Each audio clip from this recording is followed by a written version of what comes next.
Beshinchi qo'l holatimiz, ikki yonda qo'limiz turgan bo'lsa, shundagina bu bilayimizda mazza qilib joylashtiramiz. 6-qo'l holatimizni ham shu holatda takrorlaymiz. Oldinga pastga yo'naltirgan holatda joylashtiramiz. 7-holatda farg'onachaga qo'llarimiz belimizda shu holatda turgan bo'lsa, xorazmcha holatida soat taqadigan joyimiz bor, bilak qismimiz emas.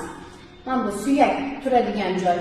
Shu joyni belimizga shundoqqina joylashtiramiz. Kaftlarimiz ikki yonga qaragan bo'ladi. Barmoqlarimiz uchlari pastga joylashgan bo'lishi shart.